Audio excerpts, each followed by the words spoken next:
So you have started Ronald Reagan impression. I would like you to carry on that impression. I would like you to say quotes from Bad Dudes in that voice. Mr. President, I've forgotten what I had to say. I love cheeseburgers. Mommy? Nancy? Where am I? That's a cross-time Reagan. That's great. This political personality impression, of course, means that you're listening to the Tribute Games podcast. Tribute Games is a Tribute Games podcast is a podcast recorded in the studios of independent studio called Tribute Games. You're listening to what we talk about when we make games, when we have lunch, or when we imitate different historical characters. Dominic is at my left. He seems like he's regretting being at this table. I don't want to take any part of this. Yes, that's okay. Well, you're stuck there. Either I move or Stefan move for you to leave. So I'm Eric Belzil. I'm a writer and social media manager for Tribute Games. You've heard Dom, who wants no part of this, who's a game designer. Stefan, artist. Justin, imposter. Yes. And to my left, I'm Carl Kerschel. I'm back. Yeah! After a long... How many episodes did I miss? At least 3. at least 3. And I'm Andy. I'm a programmer. We also have a guest in attendance. Newcomer. Newcomer. The new guy. Yes. Johan Vinay, who's our... you are our new pixel artist. Yes, animator. Yes. Yep. And you visit us this week, and it's pretty exciting. You did all the new Twitter avatars, Yes. which are amazing. I saw them online the other day, and I love them. So, guys, what have you been up to this week? Like, what's happening in making games this week at Tribute Games? Well, I guess the lion's share of it is still Curses and Chaos. Mm-hmm. More than ever. More than ever, yeah. It seems like that's going to be the flagship for PAX. Yeah. And progress is always. John's going great with the bosses. He's just actually programming the last boss right now. Nice. So even though we're not doing them in order, it's fun to see that sort of last moment kind of coming to life. I don't think we went into that in detail, but in previous episode, but we might have mentioned it about how the game grew in scope. Yes. And how it's changed. Like, would you like to talk about it? Because you mentioned today that it's been like maybe 1 year since we started to get back on that cursed horse. Yes. Yeah. Well, it's coming up on a year because when I came back to Tribute, this was the 1st of January of last year. So we didn't get started right away on Curses. There was actually still a lot of stuff that had to be done for Mercenary Kings. Mm-hmm. But yeah, we're coming up like on a year and it's past what we wanted to. But again, when we started this project, it was supposed to be for like Xbox Live Arcade, an indie game. And there was no indication of like how far we were going to go with it. So It was supposed to be 5-stage, no boss. yeah, Just a couple enemies, and now we're at like 10 levels, 10 bosses. Is it linear, or do you fight all those bosses in a specific order? Yeah. It's still a linear affair. But you can backtrack, and there's a lot of good like post game content. A lot of endings too. We kind of look back on it. It's like the first game where we have so many multiple endings. Mm-hmm. So it is a very polished. It's still a small game, but it has grown in scope. And now that's always been the challenge of this game, is to sort of keep it within reason. And that's not always an easy thing to do with so many moving parts. Week after week with the progress that gets made, it's like, I can't help but be happy. Nice. So, and now we're getting ready. Like we announced this week that we're gonna demo it at IGDA at the demo night on January 27th. Correct. So if you're in the Montreal area and you're listening to this, come and see it. I think it's $5 to enter, and you can see a whole bunch of different games being made right now in Montreal. It's great. I think I went to that once. Yeah. A couple years ago. It was great. Yeah. I even have one of my cohorts that's going to be presenting a game. Of his own. Yeah, I'll be showing Closed Castles also. What is Closed Castles? It's a really casual local multiplayer RTS, real-time strategy. Right. It's pretty cool. You should come and check it out. Definitely. And there's actually folks from Ankama who I had the good fortune of working with too that are going to be there presenting a game called Kwan. So it is amazing how like within the industry everyone seems to know. You're only like maybe one person away from knowing everybody. Eventually, if you work in Video Games Montreal, you end up working the circuit, which I guess is working to all the bigger company. Eventually, you make your way around all of them, or at least 2 or 3 of those. Yeah. The sort of strategy for anyone that's working in like sort of the big studios is to leave, have their salary get raised, and then just outstay their welcome and go to another studio and just keep, like you say, running the circuit, all the while getting their salaries bumped up. So that's career advice for all of you. If you're in a city with many video game studios, like competing companies, you can do that. That's great. Yeah, and it's like... and now we work for a smaller company where our salaries are smaller than ever. Hey, good job. Yeah, it's out of love though. Well, personally speaking, the circle goes round. So yeah, for me, this is just like a stepping stone to like a really more high-paying job at a larger company eventually. It's really what I'm shooting for. Writing cutscenes like for an Assassin's Creed game, like I would love that. Should you be saying this on the podcast? Nah, I'm editing out. Oh, okay. I'm sure I'll remember to edit it out. Yeah. Nothing damning on this podcast. What about you, Stefan? What have you been doing this week? Working on the menus for Curses. That's pretty much it. I'll probably switch to... I don't know if I can talk about that. The PAX booth will be pretty pimped out this year. It's gonna be really nice. So we're gonna start working on making art for that. Yes, pretty soon. Cool. What about you, Carl? What about me? Oh boy. Fill us in on the last. I've been the last 3 months. I've been. How long has it been? How many pages have you drawn? Since I was last here, I've probably drawn.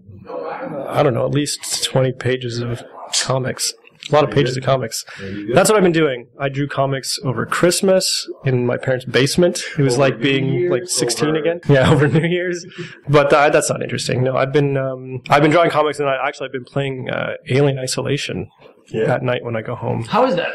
It is really interesting. Have any of you guys played it? Mm-hmm. It is. I have a lot of feelings about it, and they're mostly positive, but there's some weird stuff about that game. Like it is, if you haven't played it, it's like a first-person stealth game, and it captures the feeling of Ridley Scott's Alien movie immaculately. I mean, it feels amazing. It feels like you're on board the Nostromo kind of thing, except in a larger space station, and you're playing as Ripley's daughter, and it's just a lot of sneaking around while one alien kind of like tromps around the space, or sometimes he's not around at all, and you're just kind of sneaking around, like, wondering if he's going to show up, and dealing with like synthetic humanoid, like android types who are kind of going bonkers and trying to kill you. It's really good. I mean, it's really good. It's way too long. Like I'm maybe like a little more than halfway through it, and I've played for I don't even know how many hours, a lot. It's really hard, and but at the same time, it's I don't think I'd want anything else from it in terms of difficulty, because like it really puts the fear of God in you. Like anytime you can hear that alien, like I wish I had a better sound system actually, because you can hear that thing when it's in the vents above you. Like you just know when it's around, and there's no killing it. Like you can't really, if it sees you, you're fucked. Like you can't get away from it. So it's really tense. It's like one of the most tense kind of survival horror-y things I've played in a while. Is there a lot of tension because the save points are like? Yeah, there's like no checkpointing. Yeah. Like there's a checkpoint, basically it'll autosave at the beginning of each mission. And the missions are pretty long usually. So like you have to find these save points throughout the mission, and there's sometimes few and far between. And it'll tell you like if you go to save, it'll tell you if there are hostiles nearby, and in which case you probably don't want to use it. But yeah, it's like, and I'm playing it on the hard difficulty. I just started it that way because that's what the game recommended. And it was really hard at first, and now I've kind of gotten used to it. And it's like there's a lot of time between. I replay a lot of stuff basically. Like anytime like I'll get killed, and I'll hit the point of frustration sometimes, but it hasn't stopped me from playing it.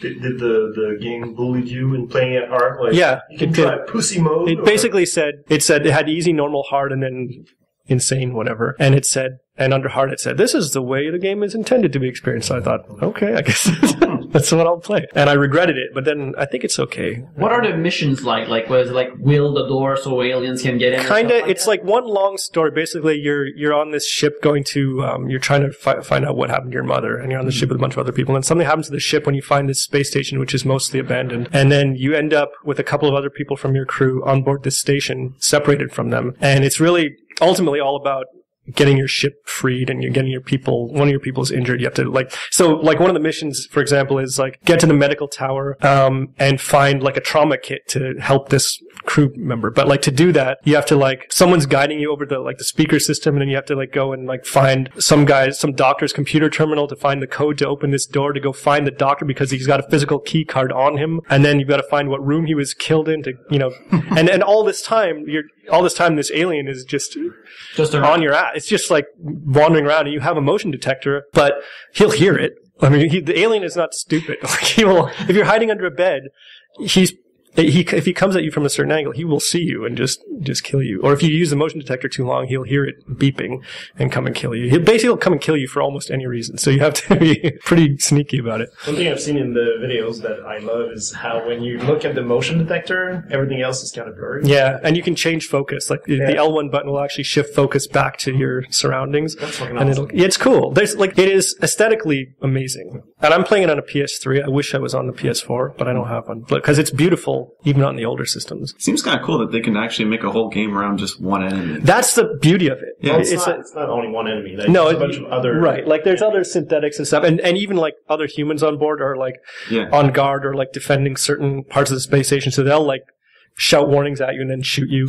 So there's lots of hostile elements, but it is cool that because every other Alien game that's ever been made is more of like a Colonial Fighting Marines the kind of- swarms. right? Yeah. And this is just like it's more like a monster game. It's like there's one monster kind of lurking I'm around. trying to think of... It's kind of like a Friday the 13th game. Yeah. That's what it's like. Like Jason is just after you and he's unstoppable. Dogging you the whole time. Yeah, cool. Yeah, I remember like the Alien 3 on the Super Nintendo had a lot of missions like that, like find this particular corridor, like activate a terminal and like wheel the door shut so aliens can get in and stuff like that. And I remember that the game did not help you at all to understand to do any of these things. Like I had to really go and find my Nintendo Power issue and go and read it and say, oh, in this level you have to like wheel the door, otherwise you cannot progress and you get immediately killed. Like you have barely any fighting power against aliens otherwise. Yeah, it's funny you mentioned that game because I saw I think I was on Tumblr and someone had posted a screen grab just of that, like a shot of that Alien 3 game. And I saw it and I thought, oh, God, like I had no recollection.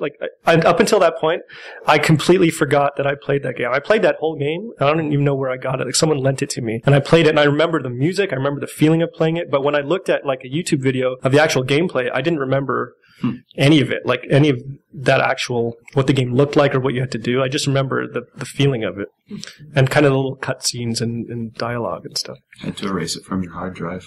Maybe you Eternal Sunshine it out of your... Maybe it's too traumatic. Anyway, that's what I've been doing. That and I briefly played a bit of that, the remastered DuckTales. Oh, But I wanted to bring that up here because it was free on PlayStation Plus, and I wanted to get it when it came out, but I didn't. So I downloaded it, and I played, like, the first couple of levels. And it's like, that game was a great game, a really great platformer. But I could not get by, like, the remastering makes it looks like shit. Yeah, it's terrible. It's good 2D animation in bad 3D environments. Yeah, it just looks like it takes all of the charm out of it. It looks like a bad Flash game.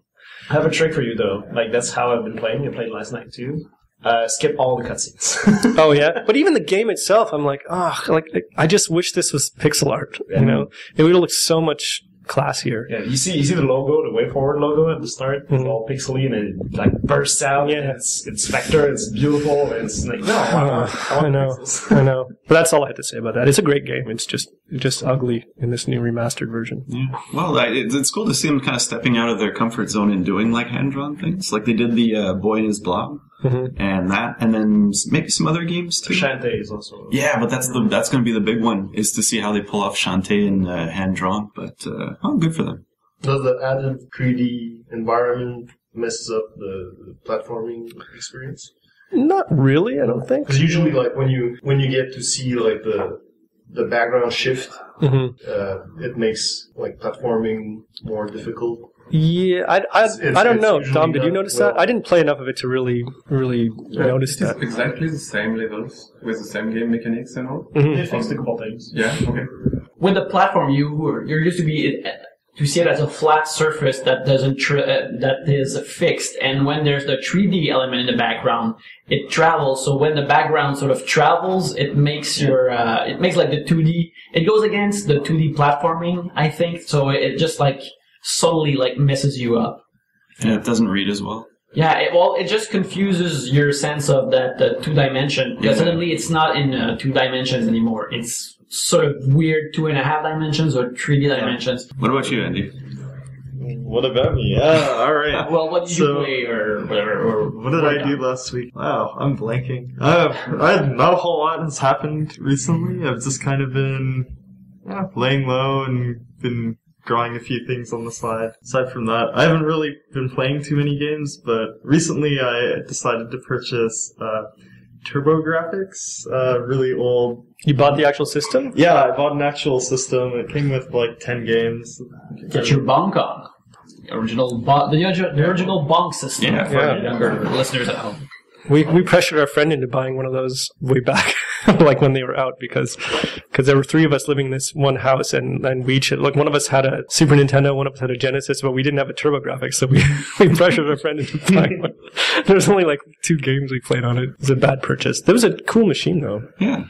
Were the cartridges actually sort of They look like credit cards. Yeah, they're like tiny little cards. But the nice thing is they come in like jewel cases, similar to like a CD jewel case. So if you like put them on a shelf, it's nicely Nice. organized. I even remember they made a portable TurboGrafx that actually used the same cards, but this ran on like something like 8 batteries and had like 1 hour of battery life. But it was cool. Car batteries. Yeah. But it was like the first sort of like you could play like, well, it was almost technically a 16-bit console, but handheld. So This was called the PC Engine, no? Yes. Another thing. It No, was that- the PC Engine GT. Yeah. Portable. Yeah, it was big as a Game Gear. it was, yeah. But it was the most advanced system, portable system Right. at the time back there, and yeah, it was very rare today to have one. And Like I don't even know if I've seen one in the wild. What are you playing on the TurboGrafx? I just picked one up because I was like, I don't know, I've always wanted to go back and play like older games, and this one has like a CD add-on, so Oh, I can cool. actually like, I'm hoping anyway that I can like burn CDs of rare games, so I don't have to like buy copies of really expensive like imports or something. But I don't know, there's like the odd like shoot 'em up and kind of thing that I just kind of want Lords to of get into. Thunder? Lords of Thunder is one. Also, Soldier Blade is another one I've heard of from like Hudson Soft. It's Yeah. like a really good shoot 'em up. Is it region free? I believe so. Yeah, like I researched it a bit online, and it looks like you can play import games and stuff. The only limitation is that there's like different firmwares of like the CD reader or something. Like there's different card versions. I don't remember exactly how it works. Yeah. But there's like a system card. Or And something. was it something special about the TV output? I mean, in France, we cannot use it anymore. We cannot use it anymore because you can't plug it on modern TV. Yeah. So they have to be modified. So Is that like the whole PAL NTSC thing or something else? I don't know the Compatible, issue. yeah, okay. Yeah. So no, you just power it and plug it in your brand Yeah, new TV it's- and it works. It's just like an NTSC. Okay. I think it's like a PC Engine Duo or something. So yeah, it has like a CD and stuff. Did you find this in a store or? No, I bought it on eBay. Oh, okay, yeah. Cool. Johan, have you played anything last week that you enjoyed and want to tell us about? Yes and no. You know what I was Yeah, doing you were. this week? You were doing important life stuff like moving and finding a new and entering your new job place and stuff like that. Yeah, no, I don't play anything special. I played Spelunky a lot because it's just a game I bought my Vita for, and I just finished it before coming here, and now I'm like not cursed anymore, so I can play other stuff. I tried some games, but nothing to talk about yet. Okay. But you had a complaint about the game you're playing right now. Yeah, but you can edit the video, the podcast, yes? What? You can edit. Yeah. Okay, No problem. I was just playing Rogue Legacy, this one. I'm playing that too. Yeah, and on the LiDAR, because maybe I'm a pixel artist and I love all that is pixel perfect and all. And it's so, deformed. Like upscaled? Yeah, and Bounce. okay, downscale, mostly. And it's so weird because it makes my eyes bleeding to see all the sprites very Deformed. deformed. Yeah. And, yeah, I'm playing a game called Battle Cats where there's a cat that's also a giraffe. That's all I'm Nice. gonna say.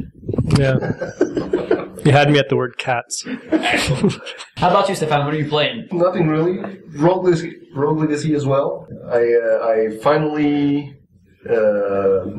I was stuck where I had bought all the cheapest upgrades and I wasn't good enough to gather enough money to progress. But I finally unstuck on that. Do you find there's like that's kind of where I think I got stuck too. There's like, after I beat the second boss, I feel like there's a plateau there where I've just got to grind. Yeah, well, I just reached that second plateau. Yeah. I was stuck. I hadn't defeated the first boss. And once you do that, you kind of get a lot of money and you can unlock a lot of stuff that allows you to progress. And then, right now I'm at I defeated the second boss and I reached the third one in the, I don't know how they call that, like the Maya, is that what they call it? Yeah, something like that. The upstairs. Anyway. Yeah, exactly.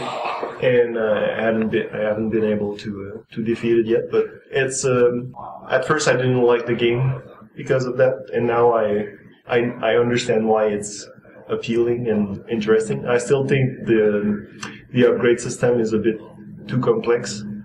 Like there's too much steps in the upgrades, like 75 upgrades and they all cost. They're all super expensive. I thought after all the talk about that game, I was sort of, I thought there would be way more diversity in the like kind of character traits and stuff. You know, like you can sort of pick one of three offspring, and they're not really that. Like, you know, I thought there'd be way more diversification in the. Well, a lot of the difference, the nuances aren't necessarily that visible, but like with the class, you get a lot of like super. Supers, I don't even think I've unlocked all the classes. Like when you get the shinobi, the mage, and all those classes, you get like extra powers that are interesting. Yeah, but the class has nothing to do with your family tree. You know, like whether you're bald or you're nearsighted or whatever. Like there's that stuff, and it doesn't really figure into the gameplay that much for me. The classes? No, the classes do totally, but the actual the kind of gimmick is that like you can choose like the different offspring have different traits, like or not mutations, but but the traits are mostly penalties.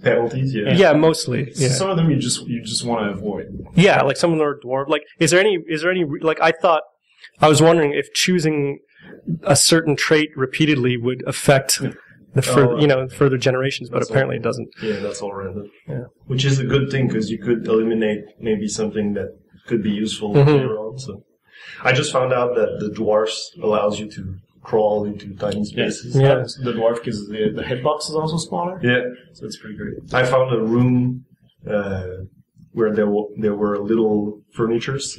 They're just so cute. Like you see a tiny table and a tiny chair. It was really, really cool. So yeah, I played that, and I also started playing Monkey Island. Nice. The original point and click. They did like remakes that are worst art for a remake. You can switch it back to pixel, right? Yeah, I think so. I don't know. I was just curious because everybody is always talking about those games as being classics. And have you reached a fight? No. The fights are awesome. Yeah, because it's just insults. Okay. So you're fighting with swords, but basically you just want to like insult the other more. Okay, that's pretty great. Cool. Yeah, no, I just started. So, are you going to play the Grim Fandango re-release? Did you ever play Grim Fandango? No, I haven't. I've heard about it as well. It was my favorite game for years. Yeah, probably on my list as well. They're talking about the Day of the Tentacle remake too. Yeah, they're going to make that. Yeah, that's right. Yeah. I'm very curious about it because it's my favorite game of all time. Oh, yeah. A point and click kind of. I played a lot of Maniac Mansion on the Commodore 64. Yeah, I played a lot of Maniac Mansion on the Commodore as well. Yeah. So I think we're arriving at our end. Good chat, guys. Wait, there's also a cat that's like a fish. Really? And it has legs. In Manic Mansion? No, in the Battle Cats. Oh, okay, nice. Oh, okay. Good mixtures. Yeah. Good mixtures. But Dom, where can we find you on the internet this week? Dom2D on Twitter. Stefan? At JGS Boutin on Tumblr as well. Yeah, cool. Justin _Sear. At Carl Kerschel on Twitter. Also battlecats.com. Nice. Okay, I'm Eggboy Color on Twitter, and I make BG on Tumblr. Johan Wiener on Twitter and Tumblr. Yeah, and you can find me at Yannick Belzil, and you can find Tribute Games at Tribute Games. And if you want to ask us a question, you can do so on Twitter. You can send us emails at info@tributegames.com, and find us on Facebook as well. So thanks for listening to us, and we'll be talking at you another time.